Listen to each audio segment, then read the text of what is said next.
নমস্কার, super prime টাইমে আপনাদের স্বাগত।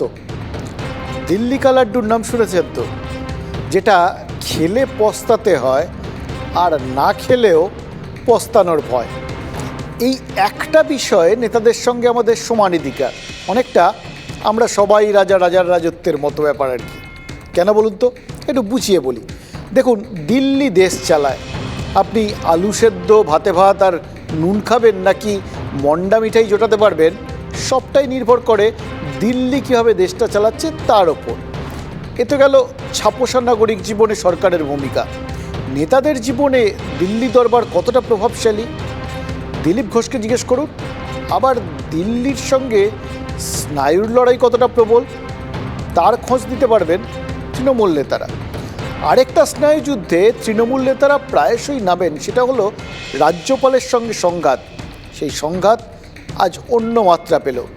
সেই সব কটা কথাই বলবো, অর্থাৎ স্নায়ুযুদ্ধের কথা বলবো, যে কথাগুলো আজ না বললেই না।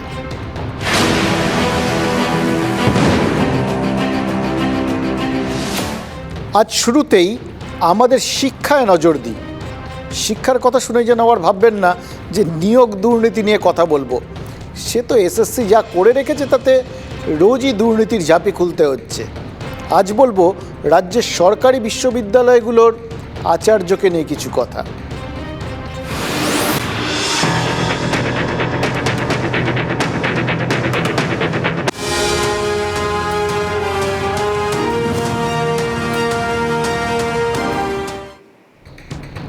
বলুন তো, রাজ্যে বিশ্ববিদ্যালয়গুলোর আচার্যকে কি বললেন?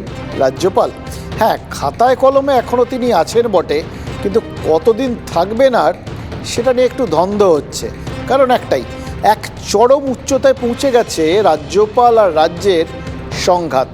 ঠিক যেন শতরঞ্জের খেলা, দাবার চাল। একজন একটা চাল দেন তো অন্যজন আরেকটা। এবার রাজ্য সরকারের মনোভাব দেখে মনে হচ্ছে চালটা দিয়ে তারা বলে উঠবেন কিস্তিমাত। ভাবছেন তো কী এমন চাল যাতে মাত হয়ে যেতে পারেন রাজ্যপাল। মন্ত্রিসভা ঠিক করেছে রাজ্যপাল জগদীপ ধনখড় নন, বিশ্ববিদ্যালয়ের শীর্ষে বসবেন মুখ্যমন্ত্রী। মমতা বন্দ্যোপাধ্যায়কে আচার্য করতে আনা প্রস্তাবে শিলমোহর দিয়ে দিয়েছে মন্ত্রিসভা। খুব শিগগিরই এই নিয়ে বিধানসভাতেও বিল আসবে। রাজ্যের মন্ত্রিসভা সর্বসম্মতক্রমে একটি সিদ্ধান্ত নিয়েছে যে পশ্চিমবঙ্গের যত সরকারি বিশ্ববিদ্যালয় আছে তার চ্যান্সেলর পদে অর্থাৎ আচার্য পদে মন্ত্রিসভা গভর্নরের পরিবর্তে রাজ্যের মুখ্যমন্ত্রীর নাম চ্যান্সেলর হিসেবে সর্বসম্মতক্রমে গ্রহণ করেছে। এইটা এরপর বিধানসভায় যাবে, তারপর এটা অ্যাক্ট হিসেবে লাগু হবে। বিভিন্ন বিষয়ে রাজ্যপাল এবং সরকারের সংঘাত নতুন কিছু নয়। শিক্ষাক্ষেত্রেও এই সংঘাত বারবার চরমে পৌঁছেছে। বিশ্ববিদ্যালয়ের উপাচার্যদের সঙ্গে রাজ্যপাল বৈঠক করতে চাইলেও উপাচার্যরা যাননি। তারপর প্রকাশ্যেই ক্ষোভ উগড়ে দিয়েছিলেন রাজ্যপাল। তাছাড়া উপাচার্য নিয়োগ নিয়েও রাজ্যপালের সাথে সংঘাতের নজির রয়েছে। এমন আবহে আচার্য হিসেবে রাজ্যপালকে সরানোর ভাবনা চিন্তা, সেটা কিন্তু বহু আগেই শুরু হয়েছিল সরকারের অন্দরে।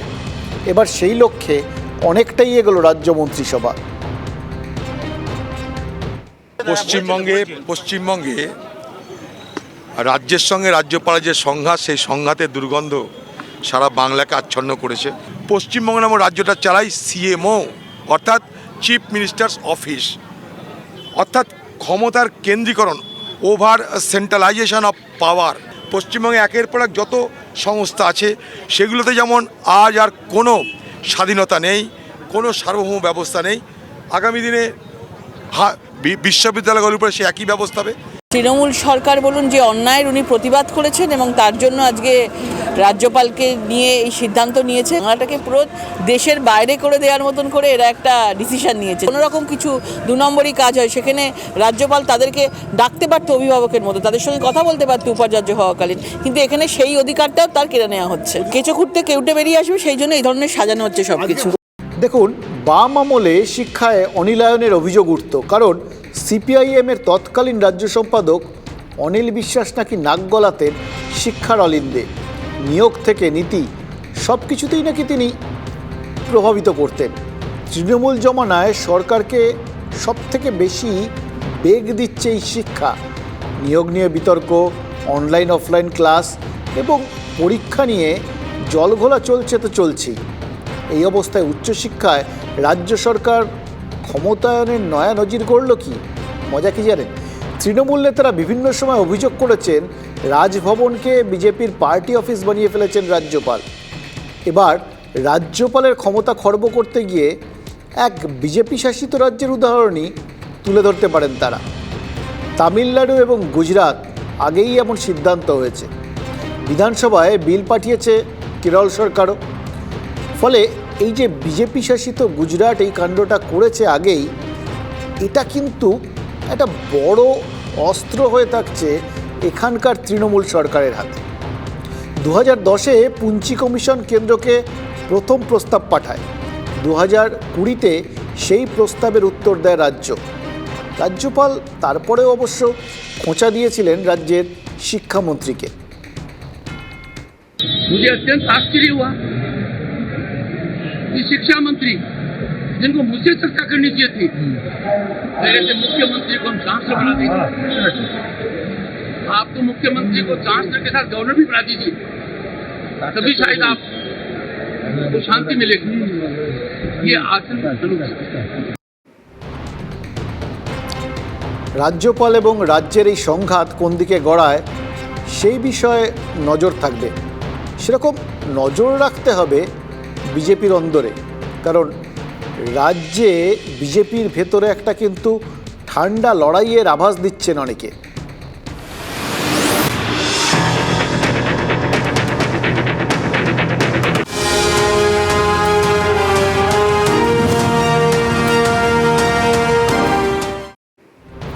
দু 2007 সাল পর্যন্ত আন্দামানে রাষ্ট্রীয় স্বয়ংসেবক সংঘের হয়ে কাজ করেছেন। তারপরেও আরএসএসের কাজে হিল্লি দিল্লি ঘুরে বেরিয়েছেন। 2014 সালে কেন্দ্রে এলো মোদী সরকার, আর ঘরের ছেলে ফিরলেন ঘরে। বিজেপির রাজ্য সাধারণ সম্পাদক হিসেবে দিলীপ ঘোষ তিনি থিতু হলেন বাংলায়। পরের বছর মানে 2015 সালে বিজেপির রাজ্য কমিটির ব্যাটন হাতে পান দিলীপ। রাজ্য সভাপতি দিলীপের আমলেই বাংলায় বিজেপি সাবালক হয়েছে। এলেবেলে দলের তকমা ছেড়ে বিজেপি একটা নিজের জায়গা করে নিয়েছে এই প্রগতিশীল বাংলায়। সেই দিলীপ ঘোষ এবার বাংলা ছাড়া, মানে বাংলা থেকে দূরে দূরেই কি তাকে থাকতে হবে এবার? পার্টির কিছু সিস্টেম থাকে, যখন অখিল ভারতীয় দায়িত্ব দেওয়া হয় নিজের রাজ্যের বাইরেই দেওয়া হয়। এখানকার 4টে রাজ্য, নর্থ ইস্টের 4টে রাজ্য দায়িত্ব দেওয়া হয়েছে।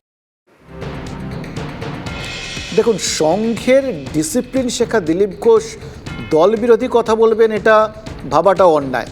কিন্তু বিজেপিতে কেউ কেউ আছেন কিন্তু যারা সুযোগ পেলেই দিলীপ ঘোষকে খোঁচা দিতে ছাড়েন না। এই তথাগত রায়ের কথাই ধরুন, দিলীপ ঘোষ আর তথাগত রায়ের সম্পর্কটা অনেকটাই যেন বুনো ওল আর বাঘা তেঁতুলের মতো। এ প্রসঙ্গে দুজনের পুরনো মন্তব্য শোনানোর লোভ কিছুতেই সামলানো যাচ্ছে না। নগরীর নোটিদের টিকিট দেওয়া হয়েছিল। কেন দেওয়া হয়েছিল? এরা তো বিজেপির মন্ত্রে বা বিজেপির ইডিওলজিতে দীক্ষিত নয়। এদের সঙ্গে বিজেপির কোনো কালে কোনো সম্পর্ক ছিল না। এরা রাজনীতির জগতের পর্যন্ত লোক নয়। এদের কেন টিকিট দেওয়া হয়েছিল, এই প্রশ্নটার উত্তর খোঁজ করলেই বাকিটা জেনে যাবে। যখন টিম হেরে যায় না, তখন পরস্পরকে দোষ দেয়। এটা হচ্ছে দাস মনোবৃত্তি। আমাদের দেশে এটা খুব আছে। শত্রুর সঙ্গে লড়াই করে জিততে পারলাম না, আমার নিজের দলের লোক, পার্টির লোক, পরিবারের লোক, তাকে দোষ দিই আমরা নিজের দায়িত্ব থেকে বাঁচার জন্য। বলার সময় ভাবা উচিত, নাহলে কি হয়, যে বলছে তার সম্বন্ধে সন্দেহ লোকের। সংবাদ মাধ্যমের এই একটা সুযোগ আছে, বুঝলেন, একটা বড় সুবিধে। আমাদের কাছে সব রাখা থাকে, শুধু সুযোগ বুঝে ঝুলির থেকে বার করতে হয়। যেমন আমাদের কাছে আছে কয়েকদিন আগে অর্জুন সিং বিজেপির রাজ্য নেতৃত্ব সম্পর্কে কি বলেছিলেন সেটাও। অর্জুনের দাবি, অন্য দল থেকে আসা নেতাদের বাংলার বিজেপি নেতারা বিশ্বাস করেন না। কিন্তু শুভেন্দু অধিকারীকে তাহলে বিজেপি সামনের সারিতে রেখেছে কেন? ব্যারাকপুর বিজেপি বা বঙ্গ বিজেপিকে ভালো করতে পারেন তো ভালোই আছে, কিন্তু ওনার উপরে কেউ বিশ্বাস করে না। কোনো তৃণমূল থেকে যাওয়ার লোকের উপরে বিজেপি কোনো বিশ্বাসই করে না। একদম ব্যক্তিবাদে বিজেপি চলে না। কমিউনিস্ট পার্টির কাছে আগে দল, তারপর ব্যক্তি, দেশের কোনো স্থান থাকে না। আর তৃণমূল বা কংগ্রেসের কাছে গান্ধী পরিবার আর পিসি ভাইপোর পরিবারের বাইরে তারা কিছু ভাবে না। আর ভারতীয় জনতা পার্টির কাছে ব্যক্তির কোনো মূল্যই নেই, দল অনেক পরে, দেশ আগে। তাই এখানে ব্যক্তিকে এলো কেউ গেল, তাতে ভারতীয় জনতা পার্টির কিছু যায় আসে না। এইখানেই হয়েছে মুশকিল, বুঝলেন তো? সবাই নিজের মতো করে একটা ব্যাখ্যা দিচ্ছেন, কিন্তু এই দল আর ব্যক্তির টানা পড়ে নেই সুযোগ খুঁজছেন বিজেপির বিরোধীরা। এমনিতে বিজেপির রাজ্য নেতারা কথায় কথায় দিল্লির দিকে তাকিয়ে থাকেন। দিলীপ ঘোষ এতদিন তার নিজের মতো করে রাজ্যে কাজ করছিলেন, এমনকি ক্ষেত্র বিশেষে রাজ্য সভাপতি সুকান্ত মজুমদারের অভিজ্ঞতা নিয়েও প্রশ্ন তুলেছেন তৃণমূল থেকে আসা নেতাদের এই ভূমিকা নিয়েও। আমি বলেছি সাংগঠনিকভাবে তার অভিজ্ঞতা কম, কারণ সংগঠনের দায়িত্ব নিয়ে কাজ, এটা উনিও গিয়ে সব জায়গায় বলেছেন। সংগঠক সুকান্ত সম্পর্কে মনের কথা মুখে এনেছেন দিলীপ, কিন্তু শুভেন্দু সম্পর্কে কি মনে করেন তিনি, সেটা কিন্তু পেটে চেপে রেখেছেন খড়গপুরের সাংসদ। কিন্তু সূত্রের খবর, রাজ্যের বিরোধী দলনেতার সঙ্গে দিলীপের সম্পর্ক দারুণ মধুর কিছু একটা নয়।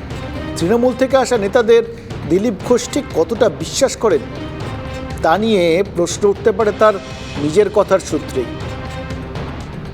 দিলীপ ঘোষ তাকে অপমানজনকভাবে সভাপতি থেকে সরানো হলো, এরপরে তাকে বাংলা থেকেই সরিয়ে দেওয়া হলো। ফলে দিলীপ ঘোষকে ভেবে দেখতে হবে যে তার এই দল তাকে সম্মান দিচ্ছে না অসম্মান করছে।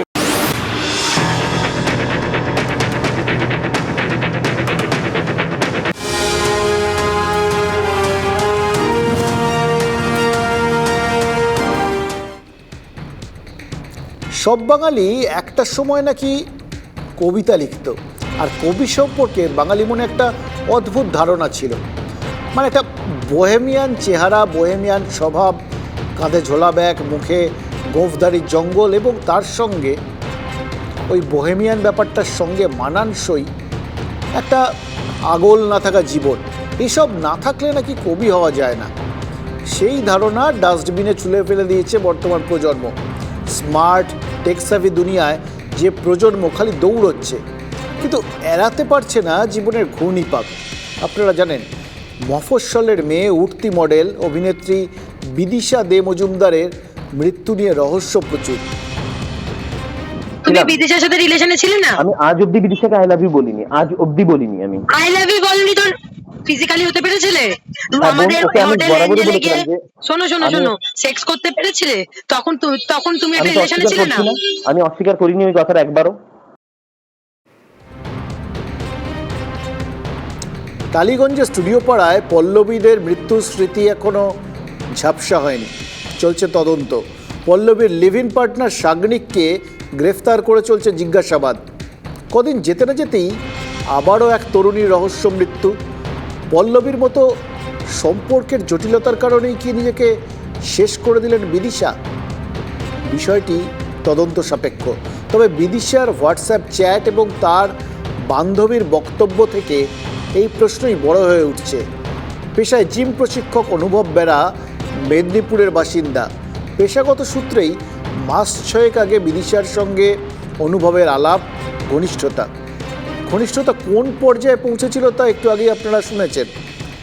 দেখুন, আপনাদের শুনে মনে হতে পারে আমরা ওল্ড স্কুলের ধ্যান ধারণায় বিশ্বাসী, কিন্তু এই কথা কি অস্বীকার করতে পারবেন? জীবনে টিকে থাকার চাবিকাঠি আসলে ভারসাম্য। বাকি 8-5টা পেশার মতোই এই গ্ল্যামার দুনিয়াতেও ভারসাম্য বজায় রাখাটা ভীষণ দরকার সম্পর্কের ক্ষেত্রেও। সেটা হারিয়ে যাচ্ছে বলেই এত বিপত্তি হচ্ছে না তো? জানাই যে ও আমাকে ভালোবাসে, আর আমি ওকে জানাই যে না, আমি ওকে ভালোবাসি না। আমি বন্ধু হিসেবে ওর সাথে আছি, ওর পাশে আছি, ওকে যতটা পারি ওকে সাপোর্ট করি। পেশায় প্রতিযোগিতা, হাইফাই লাইফস্টাইল ধরে রাখার চাপ, আয়ের সঙ্গে ব্যয়ের আকাশ পাতাল ফারাক হয়ে গেলেই তৈরি হচ্ছে একটা প্রবল ঘূর্ণিপাক, একটা চাপ। এর সঙ্গে ব্যক্তিগত সম্পর্কে টানাপোড়েন শুরু হলে তা অসহনীয় হয়ে উঠছে হয়তো। জেদের বসে স্বপ্নের পেছনে ছুটতে গিয়ে পরিবার থেকে দূরে সরে আসার মাসুল গুনছেন কি পল্লবী বিদিশারা? রবিবার এসেছিল, সোমবার বিকেলে গেল, কিচ্ছু বলেনি, নর্মাল মেয়ে আমার। তাহলেও তো অন্তত ক্যারিয়ারের ফেলিওরের জন্য সে তো ডিপ্রেশনে যাবে, এবং সেই ডিপ্রেশনটা তো সে অন্যরা সব বুঝতে পারবে। কিন্তু ডিপ্রেশন থাকলে সে অত ছেলের কাছে গিয়ে সে মানে ভালো লাগার জায়গাগুলো খোঁজার চেষ্টা করছে, সেটাও তো মনে হয় না। পল্লবী বা বিদিশা শুধু নন, এদের কথা শুনতে শুনতে মনে পড়ে যাচ্ছিল আরেকজন প্রতিষ্ঠিত তারকার কথা। বলিউডে সুশান্ত সিং রাজপুতের কথাটাই আরেকবার ভেবে দেখুন না। সবার জীবন যেন শেষ পর্যন্ত এসে একই সুতোয় বাঁধা। সুতোটা এতটাই পলকা, সেটা কখন ছিঁড়বে সেটা আঁচ করা যাচ্ছে না। তাহলে মূল সমস্যাটা কোথায়? দেখুন, প্রকৃতিও একটা শৃঙ্খলা মেনে চলে, তার নিজস্ব একটা শৃঙ্খলা আছে। আমরা মানুষ যখন সেই শৃঙ্খলায় ব্যাঘাত ঘটাই, প্রকৃতিও কিন্তু সময় মতো তার বদলা নিয়ে নেয়। জীবনও তাই, একটা শৃঙ্খলা প্রয়োজন। উচ্চাসা, চাহিদা, এগুলো যেন জীবনের সেই শৃঙ্খলা মূল্যবোধটাকে ভুলিয়ে না দেয়। যে বিদিশা বন্ধু পল্লবীর মৃত্যু খবরে বিস্মিত হয়েছিলেন, সেই বিদিশাও জীবনের ভারসাম্য হারিয়ে ফেললেন। হতে পারে সম্পর্কে ধোঁকা খেয়েছিলেন, হতে পারে এই অনুভব তিনি তাদের সম্পর্কে খুব একটা কমিটমেন্ট না দেখানোতেই এই রকম একটা পরিণতির বেছে নিয়েছিলেন বিদিশা। পল্লবীর মৃত্যু রহস্যেও লিভ ইন পার্টনার সাগনিকের কমিটমেন্ট নিয়ে প্রশ্ন উঠেছে। আঙুল যার দিকেই উঠুক, সম্পর্কের বাঁধন সেটা কি ক্রমশ আলগা হয়ে যাচ্ছে? মনের মধ্যে কি অনেক কষ্ট জমে যাচ্ছে? অল্প বয়সী ছেলেমেয়েরা বুকে জগদ্দল পাথর চেপে রয়েছেন। আমরা কি বোঝার চেষ্টা করছি? চলতে চলতে হোঁচট খেয়ে পড়ে গেলে হাত ধরে তুলে ধরার কেউ থাকছে না। কেন ঠিক ভুলটা ধরিয়ে দেওয়া যাচ্ছে না? সময়টা খুব গোলমেলে, বুঝলেন? গ্ল্যামার জগতে পা রাখার আগে মাথায় রাখুন, চোরা ঘূর্ণিও কিন্তু ওত পেতে আছে। পেশাগত সাফল্য বা ব্যর্থতার সঙ্গে ব্যক্তিগত সম্পর্ক চোরাবালিতে তলিয়ে নিয়ে যেতে পারে। তা বলে কি জীবন শেষ করে দিতে হবে? জীবনের ছোট ছোট খুশিগুলো নিয়ে বাঁচতে শেখাবে কে? বাবা মা, পরিবারের ভালোবাসা, আশ্রয়, প্রশ্রয়, এগুলো কি সব মূল্যহীন?